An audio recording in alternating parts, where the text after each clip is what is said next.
Humanex Ventures presents Inside the Coaching Mind. Terry Pettit coached the University of Nebraska's first national championship team in 1995 and put the state of Nebraska on a path to volleyball greatness. Now, Terry mentors coaches, writes books, and gives talks about leadership and team building to corporate and business audiences. Here's Coach Pettit to take us inside the coaching mind. And that was our producer and whiskey sommelier, David Young. And before we begin our episode today with Bert Kuhn and Diane Mendenhall with the Supernovas, I want to thank Humanex Ventures and Brad Black, who recruit, develop, and mentor extraordinary coaches and leaders. They're going to be having a summit in Omaha in June, and we'll talk a little bit more about that on our next broadcast. But Bert Kuhn is the head coach of the Omaha Supernovas, the reigning champions of the Pro Volleyball Federation. Diane Mendenhall is the general manager, and you're currently at the top of the standings. I believe your record is 12-5. Congratulations on that. Thank you. I've been following you all along and watching some other matches as well, but there's a lot of interesting things that I want to talk about. The first thing, though, is your transition to pro volleyball, both of you. Bird, you had coached at, I think, Appalachian State, and you were an assistant to Coach Bouchard, who retired last month at the University of Kansas, head coach at Texas A&M. What has been the biggest adjustment for you in coaching professional volleyball players?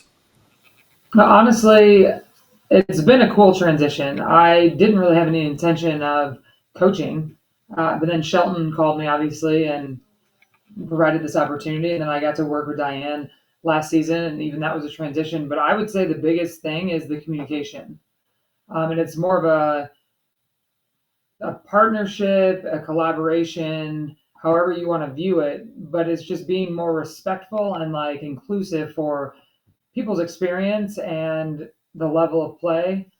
But it really comes down to communication, and that's what's been cool. And it makes it even more rewarding as you build those relationships. Because I mean, there's players that I've known, but I've never coached. I didn't really have a relationship with. And so it's building a relationship based on an instant communication that it just kind of sets the tone for how you're going to be able to work together on the court and off the court, and knowing what they need and being open to taking input.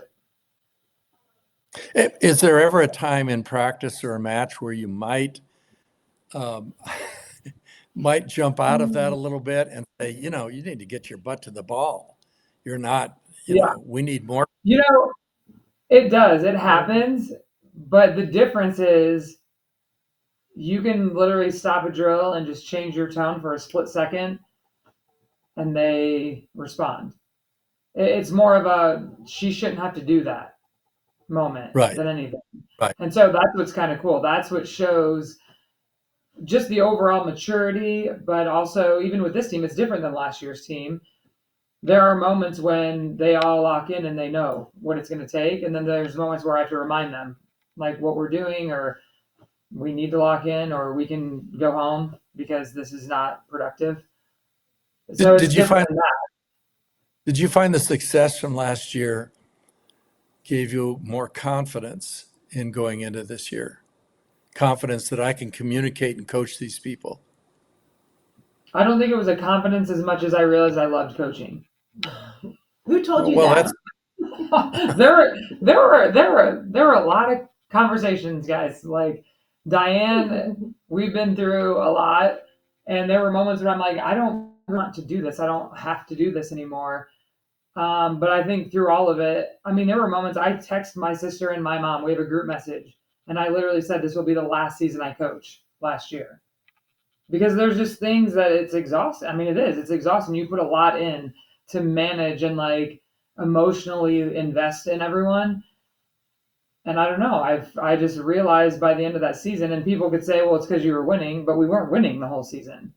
Well, I can jump in too, because I think that when I really talked Bert into doing this, And she said, no, I'm not coaching anymore. I'm done with this. And I just said, Bird, let's view this season as your test trial. This is completely different. You're taking away, there's no classes, there's no compliance, there's no club tournaments to go to. You truly get to coach. Yeah. And then we in the front office will manage all the periphery for you.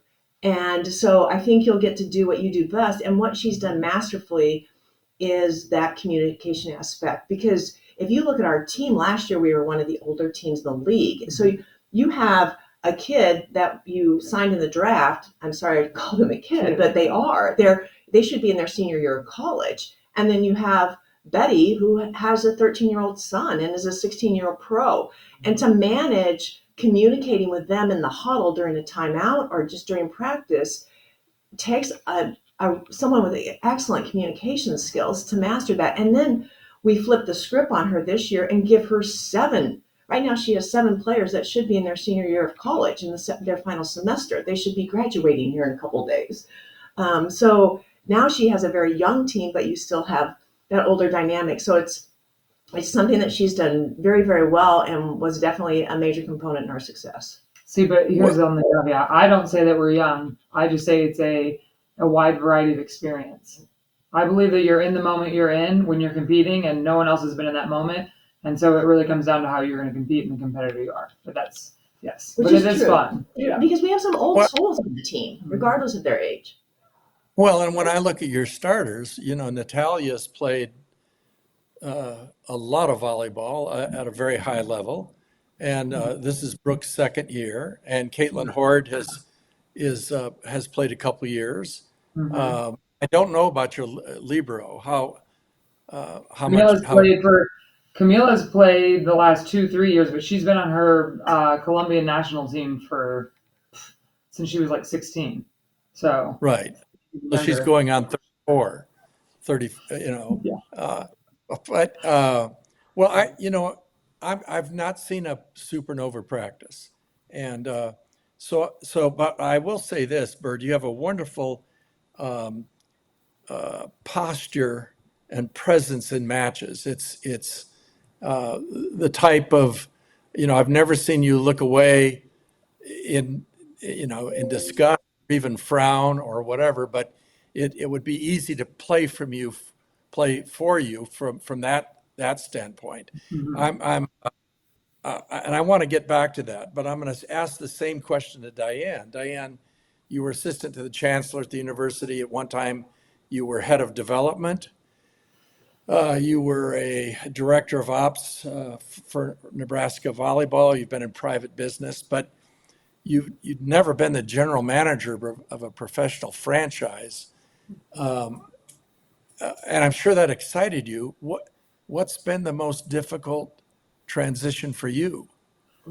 Well, it excited me, but you forgot to leave out the caveat that you talked me into this. So I'll never forget that day. It was an hour-long conversation, and so I remind many people of that conversation. But it's back to what's different. I think I'm fortunate because all those things that you mentioned, it's almost the culmination of my entire career. So everything from being John Cook's director of volleyball operations and understanding the operations of a volleyball team, and then everything from the development side and sponsorship and fundraising to, doing color commentator and being, understanding broadcasting to the administration and contracts. And so that gave me a nice basis, but it is completely different. For the first time, in one day, you may talk to an agent in the Netherlands or an agent in Turkey or Serbia, and so you're talking to agents all across the country, and you're dealing with,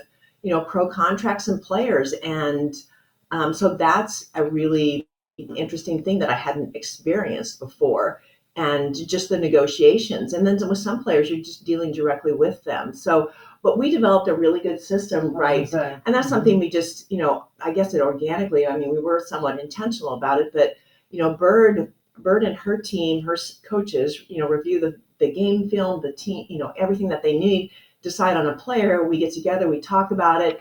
Bird makes that first phone call to that player or that agent even. And then from that point, and typically when the agent gets involved, then I get involved. And so once it goes into the money phase of the contract, that's when I step in. And that way it draws a line between Bird and the player, that I'm the money, I'm the contract. And so that's not part of Bird, that you're going to have a player-coach relationship with her. I'm the person that takes care of the other things on the outside and the negotiations and any other dynamics in that regard. We have a good relationship. I'm her gatekeeper. They can't talk to Diane unless they get a phone call. And I started a group message. Mm-hmm. Mm-hmm. Well, when you had the college draft, who makes the decision about what player you would draft when it's your opportunity? So you drafted Allie Battenhorst, and you drafted the setter from Creighton. Who makes the decision? This is the player we want. We worked through as a staff the list of players and knew a lot of them and had our connections. And so I was reaching out. I talked to every player that was even on our potential list before that draft. And so we knew exactly what was available. But the draft day is interesting. And then we would talk to Grant and Diane. We all met. We would have meetings leading up to it. So they kind of knew. But the live draft, you have to play off the players that are being picked. Right. Because honestly, there was a limited number of middles, and we did not foresee middles being picked that early. And so it flipped our order. And so you have to kind of like move and shake as it's going. And we're the 8th pick. So I'm like, I was calling coaches. It was fun. It's an interesting dynamic and day, but we kind of were organized and knew exactly. Ask Holly and what's her name, Maddie. They knew I was ready. Well, and it's interesting too, because leading up to that too, there's, it's just exactly what you see in the NFL, the NBA, any professional volleyball. We're having conversations because when we would meet prior, and Bert and Thomas and the coaches bring, who they want. And then we start to look at what other teams need and who we surmise they might be taking. And we tried diligently to orchestrate some trades prior to draft day. Whether it's and the morning of. And then during you made 5 phone calls during the draft. So during rounds, she's on the phone. We're trying to negotiate trades, and then you're trying to forecast what they may, what everyone's next move is, and then how we position ourselves best. So, and then we did have, our even up into our owner operating partner Kurt Thompson was right to our left too, and so it was definitely Bird is going to make the final call on the decision, because this is the team she has to coach to the championship, and it's imperative that we're all talking about it. Yeah, there was definitely moving pieces, but we have a good line of communication. Right. And then it comes down to it's maybe between these two players. There's also a business. There's a business decision here too, and so we want the best players. We want the right players. But if it's a toss up, maybe the business factor weighs in too, because that can even make it a better atmosphere for the player and a better home here and a better culture. Well, I know you made an effort, a great effort to perhaps trade for Merritt Beeson, and I know that you tried to reach out to and possibly get Nora Sis, the great and 6 rotation player. And Nora, I see, has not played as much as I thought she might for Orlando. Orlando's kind of a surprise. They've had, I guess not to the coaches, because the coaches voted them toward the top, but they've really had a very strong year, particularly with with Foster's play in the middle and her serving, and Abercrombie on the right side. But how much does that weigh into it, that this person has an Omaha or a Nebraska connection? Is that a factor at all? It did, for sure. I think it's cool, especially for such a new league, to keep these players that are local market. I think that's the point of it, is to grow the sport and have a strong fan base in each market. But at the same time, all these players are great players, and they're known nationally. And so their opportunities are just that. They're the best opportunity for them, and they have to make that decision. But the draft is unique because you don't really, besides the conversations you have leading up to the draft day, it's not really a decision, because it should be known going into that. It was a unique year for us too, because you have Creighton and Nebraska that are in the top 5 in the country with these marquee players. So they're exposed, you don't want to cheer against them, but they just keep gaining more exposure and become more attractive to other teams. So it's challenging to keep our in-state players home. We'd love to keep them all, but when you're 8th in the draft, you're the last pick in that first round. You can only get so much. Yeah, when the NBA was in its infant stages, for several years, there were when Oscar Robertson was playing for Cincinnati, the Cincinnati Royals had the opportunity to draft him to promote the sport, and you would think that in a league that's developing, there would be an advantage if there's a great player in Michigan that Grand Rapids would have access to that player, or that Atlanta would have access to somebody at Georgia Tech or Georgia. But that's more of a league decision. It's been fun. Bert, I saw you in the stands at at the other Omaha team, and I'm guessing that you're friends with Susie, and you probably have had conversations with her about. Everybody wants all these things to succeed. Nobody who's connected with women's volleyball doesn't want to see success. And so who do you turn to for questions? If let's say right now, Bird, you have a question on tactics or development, who do you call? It's interesting because I think our volleyball community is very tight knit. So there are people that I've been around or coached with that I'll call. But honestly, I have always been of this mindset because I get that question. And I would say like Bond is one of my mentors. And so when I was like early in my coaching, I would call him quite a bit. And then we're talking about Bond Szymanski. Yeah, Bond Szymanski. And then as I kept growing, like obviously I was at Kansas for 7 years, but I grew to just rely on the staff. And so it was like Coach B, Todd, and we have these conversations. And then I go to A&M and I find myself still talking to like Todd all the time about stuff we did at Kansas, or Coach B about what we did at Kansas, but then really my assistants. So like Wendell Camargo, Colby O'Donnell. So we talk all the time. And then maybe some coaches that came through as our volunteers. And so I still talk to Wendell quite a bit, especially when I got into this, because his background is international and he coached at the highest level with some national teams. And so picking his brain, even on the dynamics and the communication. But honestly, I rely a lot on the staff. Thomas and Steven this year, but Thomas and I have gotten so close, so fast through last season. And I think I've always based everything on relationships. And the more you can build that trust and really lean on each other, it helps the whole team. But like Anders Nelson, who coached at Kentucky, he's now at Vanderbilt. He was in town this weekend. I would say him and Skinner I got very close with in the SEC. But even Fran.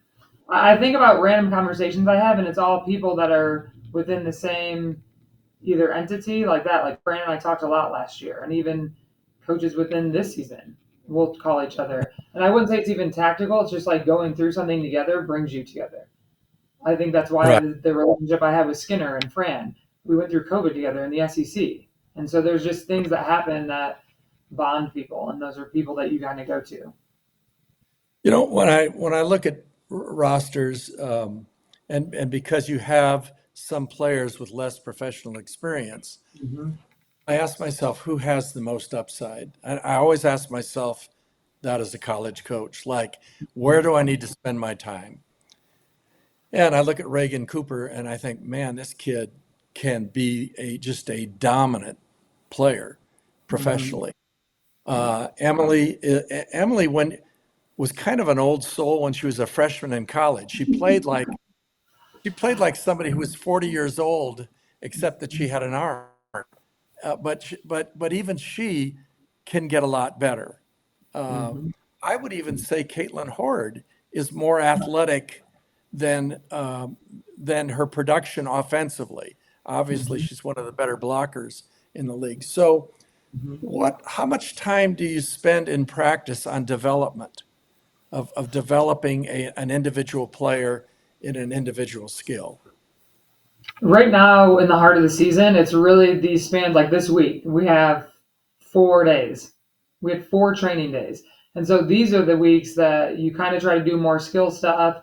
Like we have 2 courts at our training facility, but this week we actually have the ability to be at CHI. And so we're taking advantage of that to have our serve and pass time and get acclimated to the gym. And so there's not as much skill, but we break things down at practice, or we'll focus certain drills on things like connections with middle or our blocking and defense. And so we'll focus things, but when we're in our training gym and we have 2 courts, we'll do more skill and individual things. What does Regan Cooper need to develop to go to the next level? I think it's just time. That kid she went from not wanting to play. I literally called her and told her the most about the PVF last year, and she straight up said, no, I think I'm just going to finish my academic career at Kansas. I don't want to be drafted. And I'm like, okay. She gets drafted, and it's probably the best thing that ever happened to her life because she did not want to play anymore. She decided she wasn't going to play. And so for her, I think it's just time and experience to continue to play, because now it's kind of that level, she loves it again, but now it's just building herself and just continuing to hone her skills, because she really her biggest jump was that last season at Kansas. I remember watching them in that preseason match to the end of their season, and I watched that last match, and I even told Coach B, I'm like, she's a completely different player. And the perfect example is she drop tipped on match point and they lost in preseason, and then she was taking huge swings and ripping the ball when I'm watching them at the end of the season, and I was like, she's night and day different. And that made her a no-brainer to watch that development, and now she's done the same thing as a pro. She just continues to get better. And so for her, it's going to be just time and reps and just continuing to take care of her body, to be honest. Yeah. Well, as I look at the teams that have had some success against Omaha and maybe success in the league, they're right side players. Mm-hmm. Orlando has one, and I'm trying to think who the other one is. Maybe Indy. Yeah, Killer. Emily has done a lot of good things for Omaha, but she's hitting at about 170 for an opposite. Usually you think of an opposite because they're a set of choice. Although in a professional system, she's also hitting a lot of balls in the back row sometimes when the setter digs the ball. But what can she do to move from, say, a 170 hitter up to a 250 hitter by the end of the season? So opposites are the X factor, and it's an even higher impact and level in the pro game. And for her, it's going to be her shot selection. Yeah, she's getting more balls, and it's just honing the vision and knowing when to use certain shots and stay aggressive. We call it green light. Her and Kelsey, they're our oppos, and they're in green light all the time. They set the tone for how we attack, and we have to stay in attack mode with them. They have to be those players. I think too, it also goes to Nati and her ability to throw the ball around. I think Londot, out of system, she's a go-to. So she operates more almost like a left side in that regard. She's hitting out of system balls all the time because Nati will just throw it back to her. And we use our back row significantly more than a lot of the teams, and that's by choice. Yeah, Natalia Valentin Anderson is a treat to watch. I'm curious. Does she need breaks at times because she plays so hard, and because she's an older player? When a couple matches ago when you played Orlando, you started your other setter. Is it Pedraza, Mac Pedraza? Yeah, Mac. Mm-hmm. And Mac is a stronger blocker, and I didn't know whether. And Mac set as well as I've seen her set professionally. And I didn't know whether that was a tactical decision or whether maybe Natalia was fatigued or injured. What played into that decision? She wasn't fatigued or injured, and I don't think she needs rest. I think all of them need to know themselves and how to take care of themselves, but that was coming off Indy. I mean, when we reverse swept Indy, we went to a different lineup, and we went into Orlando. It was a day later, and we just stuck with that lineup. Like there was something that clicked there. There was an energy and a chemistry about that lineup. So we just went with it because honestly, we knew as a staff, we'd been talking about it for weeks since we'd been swept back to back by Orlando, that we needed to change it. Like we needed to change something up when we faced them again. So we were going to do that regardless of, but then it just happened in Indy. And so it was an easy kind of like, okay, let's ride with it. But the thing that's cool about this team is everyone's always ready. Like whether or not they step in and they perform at that level, they're ready to go. And that's something that I will always respect and appreciate about these players, because 9 times out of 10, they're called on and they're doing their job. And so I was proud of Mac. I'm also proud of Nazi in reverse because they stay ready. They're ready to go no matter what. Nazi came in after she got pulled at Indy, served and dug in the left back, and she comes out, they called a timeout, and she's like, where do I go? Because we don't do that in practice. But we put her in as a serving sub because at that point, she'd been in the match. She's like that type of player. And so we just needed someone that's going to go in there and make some defensive plays at the end. Yeah. So. Yeah, she's a pro. Well, if you look statistically, and it doesn't make sense in some ways for the Supernovas to be in first place. It makes more sense now than it did, say, a month ago. A month ago, other than one key statistic, Omaha was kind of in the middle on attack percentage, points scored, last in service aces. The one statistic that jumps out as a positive is opponent attack percentage. And you've led the league in that from day one. A lot of people look at points scored as indicative of a team's where a team's at, and points scored are kills, blocks, aces. But so you got to ask yourself, well, if Omaha's not in the top 2 in points scored, how are they winning? Well, the other way you get points are opponent errors. So what is Omaha doing? And I have a suspicion here, but how is Omaha creating more opponent errors at critical times? Well, I would say our mindset has been a defensive focus. Now, what's hilarious is we asked the team last week, I'll like randomly be, so what is our identity? What do we hang our hat on? They're like, offense. And I'm like, oh, that's not right. And I'm not a numbers person either. But they obviously, because when we do our drills, we have like instilled in them attack mode. That's like all I say, even when it's defensive drills. So we do this drill, Todd and Coach B are going to laugh because we did this all the time at Kansas. Well, and blocks and digs. The only way you can earn points is a block or a dig. Like a good dig, though. So it has to be dug to the middle of the court. So even if they get a crazy save or whatever, they don't get a point for that. So we'll do that drill, and only a block for like a point counts. So if it's a block cover, it doesn't count. And so those types of drills, it is a grind mentality. And the stats that you don't see on the score sheet are the good positive plays. The touches that we get off of a middle blocker or our pin player reaching back to touch a ball to get ourselves a better transition ball. It's that stuff that they earn every day at practice that frustrates the other team and keeps us in long rallies, basically. I would also say the stats, we were, what were we, 2-1, 1-2? Like we weren't solid at the beginning of the season, but all of our matches have been tight. So statistically, like we don't have blowout matches here or there. Even our 3-set sweeps were within 2 points usually. And so I think the stats keep us. And Bird, that what would be interesting would be to see attack percentages in the last 3 points of every set. My suspicion is that you're winning a higher percentage of those than other teams. Now, some of that is. We were until last Saturday.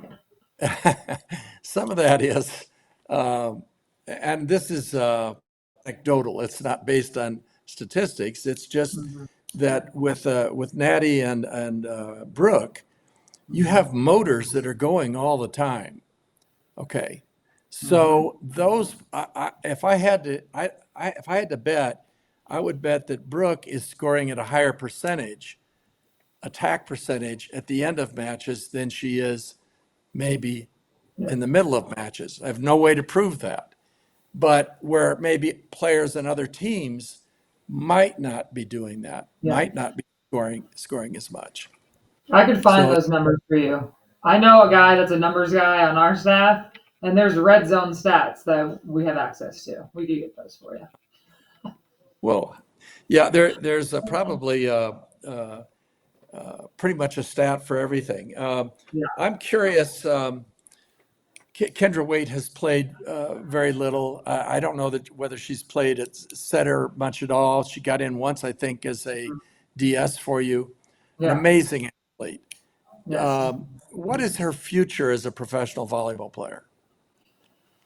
She's such a stud. I will tell this story. I've known her since she was 10, and I recruited her to A&M, and she said no because she wanted to be close to her family. And obviously, she's had a great career. I love Kirsten, so like that whole thing was great. So the fact that we got to draft her and she was still available was like a dream come true, even for me, just because I've known their family forever. She's such a special player because she's like another coach in the gym. I mean, even now, and Kirsten and I talked about it, but I also just knew Kendra. I mean, there's days at practice where we're running drills and I'm doing stuff and she almost like helps. And she's so good about knowing how to manage a conversation or stay in her teammates' ears and giving information. But she still runs the court. Like if I go in and out with Matt and Nazi on the one side, she'll run the other side. And so she's still getting her setting opportunities and reps. But she has gone in as a libero on one side. Like if times when either Camila's not there or Whit wasn't there, she'll go in and do that. I mean, she's a playmaker. That is number one. She's going to be so successful because she's a playmaker. Yeah. I think she's very similar to Nati, just a different athlete, but she has the same mentality, the same defensive mentality, and she just makes plays. Yeah. Before I leave this area, Battenhorst had a big match for you. I think she was PVF Player of the Week. It's hard not to root for her. She just brings a lot of energy. And then the other player, Lindsey Krause, played for Nebraska, has pretty much played a serving role. Krause had a tough senior year, didn't maybe see the playing time that she'd had in the past. What can those players do really well? Is there a particular skill or talent where they could impact a match for you coming down to the last month of the season? For sure. Both of them have their own secret hidden superpower for our team. Allie, I would say, is her block. I mean, we went to her in Indy because of the dynamics, and she's so aggressive with her block. And she has a live arm. When she's on it and she's in rhythm, she has a live arm. And so but she's that energy. She was a spark for us early in the season. Like some of those opening matches, we went to her for a play or two here, and she's that spark player. She has good energy about her. And then Linz, that was also early in the season. I go back to the end of the bench and I'm like, dude, just go in there and blow their hands off. I need you to go and whether it's serving, attacking, she's like, yep, okay. She's locked in. She is our power. She is like I can unleash her. That's what I think about. When I go back and I talk to her, it's like you're going in and literally blowing people's hands off. I mean, she's so explosive and dynamic. It's insane. And so I think both of them, we talk about everyone at some point is going to have an impact and take over a match, and that's why they're on the roster. That would be both of their superpowers. Diane, last year, Omaha picked up Stephanie Samday. Yeah. And I don't know that you would have won that championship had she not performed as well as she did. Is there still, I went to the PVF website and it's a little hard for me to tell. They list transactions, but they don't list them whether they're picked, demoted, sent to China. Is there still an opportunity to perhaps pick someone up coming back from Europe that could help this team in the last month? There is until Tuesday. Yeah, April 1st. Yeah, April 1st. Now, last year, the deadline was April 15th. And that window is huge. That 2 weeks is huge because right now, teams that do make the playoffs over there, they're playing. And so we can't sign them, nor can they come. So and I think the PVF maybe was a bit more intentional on picking that April 1st date because it closed the window a little sooner. So you are seeing teams right now pick up players, and Bird and her staff are continually just combing, just because you never know when you're going to find a Stephanie Samity. With that said, and I can throw this to Bird too, is just we as a franchise have believed in this team from day one, that we have all the components that we need to win the championship. Granted, the stars have to align, as with anyone in winning a championship. And, Bird can talk to that aspect of it. But we have agents reaching out almost daily. And, what about this player? What about this player? So they're continually reviewing film. And, as the game evolves too, and our staff grows, one person, we need, somebody completely 100% devoted to free agency and, finding that next diamond in the rough and things of that nature. Brooke Nuneviller, I think a case could be made if Omaha wins the regular season championship and the tournament that she's the MVP of the league. Bird, what do you think about that? Is that where would you? Here's what I'll tell you. On my clipboard that I rarely am holding, we just take notes during the match. One of the first matches, it was the first or second match of the season, I looked at Thomas and I was like, I loved Brooke last year, but I love her more. And it's the way that she competes, but it's the way that she shows up every day. And that was during a match. She probably made some crazy play. That seems like it was a lifetime ago, but when there were 2 collisions, something with her happened, and then it was at Grand Rapids, and then her and Nazi slammed it. It was like a car accident. They went so hard, but both of them are just so resilient. Anyway, Brooke is such a special athlete, special person, but it's the way that she is wired and the way that she's done it on her own this year. It's the way that she disciplined, it's her nutrition, her lifting, and it has taken her to the next level in our gym. And now she's even a leader. She didn't have to be a leader last year. And sometimes when players step into those roles, it changes their game. It impacts the way they can play. But it has done nothing but help her. Every aspect of off the court, on the court, and leadership has skyrocketed her this year. And so I'm proud of her, number one. Number two, she's one of those players that you just want one of Brooke on your team. Because it's the way she shows up every day. She goes hard every day. She's just a competitor, and and I know she shared the story a lot. Her mother told her, "You're undersized. You're going to have to compete harder than anyone else." Since she was a child, and early in her phase of development, and I think it was almost the perfect setup for her within our league. Last year, she had the older players. She had Betty. She had Christina. She had Tori. She had all of those that allowed her to grow. First of all, in her own professional career, and then to watch leadership and how that worked in the dynamics and the setting of professional volleyball. Mm-hmm. So when this year, all of a sudden, she's thrust into that leadership role again, with a completely different set of players. Yeah. She's handling it just masterfully. And you pair her with Nati with all this pro experience, and they're just a great kind of dynamic duo that really are shepherding this team and helping Bird and the coaching staff. Well, when you take your libero and Nati and Brooke, you have 3 extraordinary defensive players back there. Brooke is averaging, I think, 4th in the league in digs, and she's not a libero.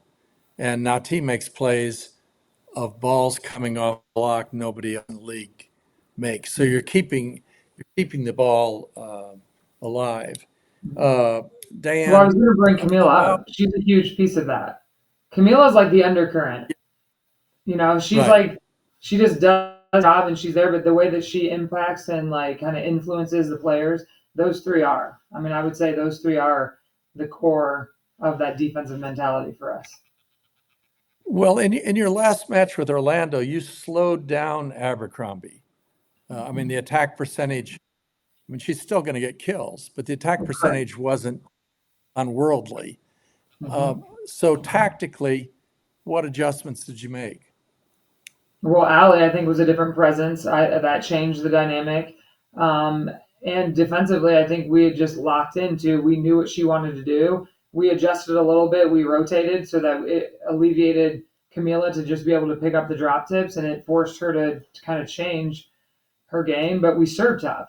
Our serving, I mean, serving at this level is the biggest impact. If we're not serving tough, and that's what happened Saturday against Indy, like we didn't serve tough, and it allowed them to be in system and kind of have at whatever they wanted to do offensively. And so serving tough and then just executing game plan. Well, why is Omaha, and I understand all the things that go into serving and how you evaluate it, but why is Omaha last in service aces? I'm not, you're not going into, I know you're not going to the gym and say, just get it in, folks. You're asking him to serve tough. So why Natalie Foster on Orlando has more aces than Omaha? Yeah, but have you seen her serve? Hers are like laser beams. I would love to see her, but her ace to air has to be like crazy too. But I mean, she crushes. But I mean, there's players that have that, and you let them go. It's like Betty last year. You let them go. Like that's a high air serve. Like that's you. You do that. For us, yeah, we want them to be aggressive, but we also the pass percentage and the way they stat it is the numbers are more general than how we would break it down as coaches. Because I love the 3-point scale. They do percentages, but those percentages don't show you the one passes and them being out of system more than they are in system. And so that's something that, like, I don't know what that looks like to the numbers you're seeing, but we see that, and that's how we break it down. So even though we might not be getting aces, they are out of system more times than not. Okay. I'll consider that answer. I'll work on our aces. I'll talk to the team about that. Well, but Bird, at this point, do you work technically with anybody on a serve, or is that you just say, hey, this is what they do, and we kind of let them do it, or will you take somebody that's going to serve that's a 6 rotation player and say, this has to be better. We're gonna work with you on this. I mean, we definitely focus that, especially people that want to. Well, like Kaylin Hort, I'll use an example. When they make their mind up that they want to be better at something, they then do it. It's like any coach knows that. Like it's a mental game too. But once they own it and they want to be better at it, they will be. And that's the level that we're at. Like once they buy into it. And so that's something, yes, we definitely, in training camp, we focused way more on it. Now there's certain players that we're just not going to go there because it's not worth it right now. But yes, if there's a 6 rotation player that we need to be serving better, then we definitely come in early. We do passing reps, we do serving reps. Yeah, there's definitely plenty of time to be in the gym as individuals.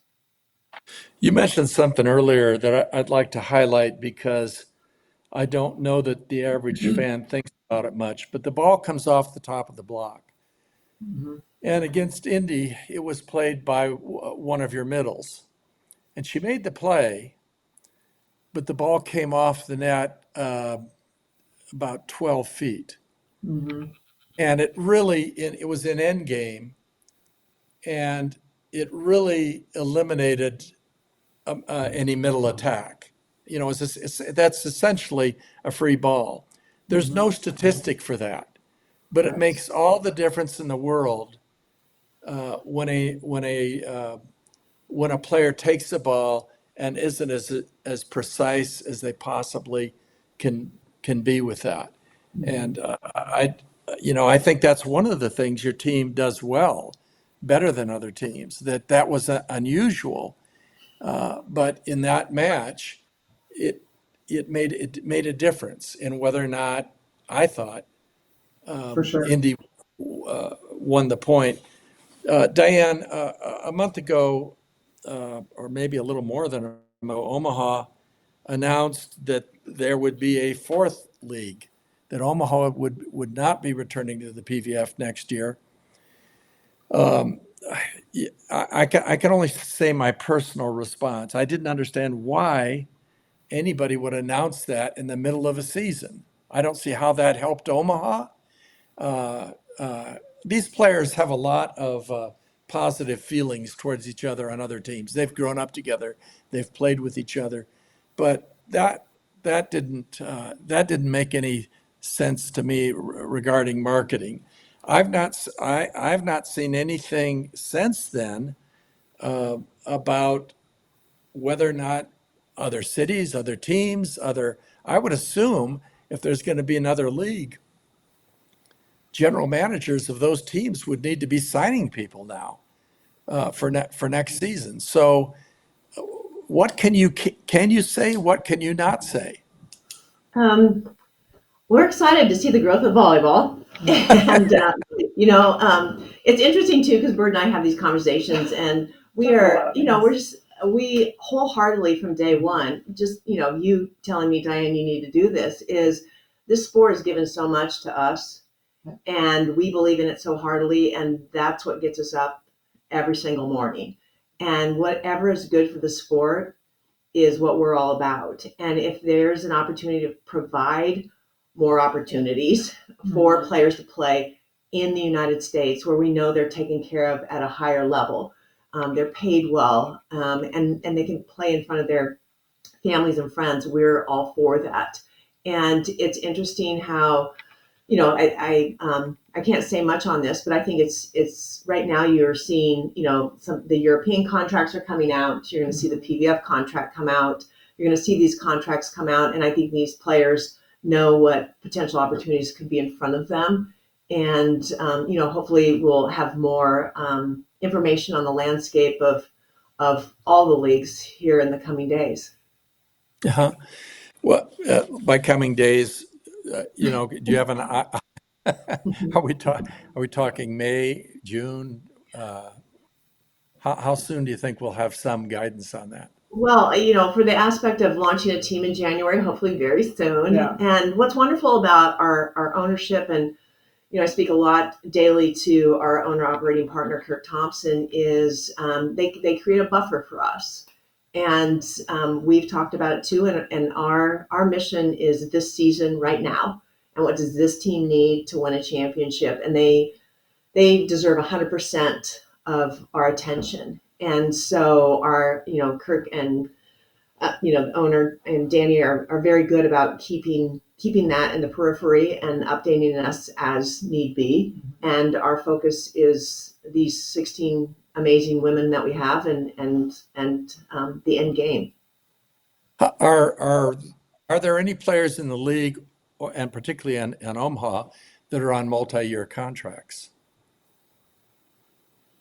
I know there's a couple in the league from, yes. When they had that early signing, they had that opportunity to sign, 1 or 2 years, and, did talk to players about that opportunity, presented it.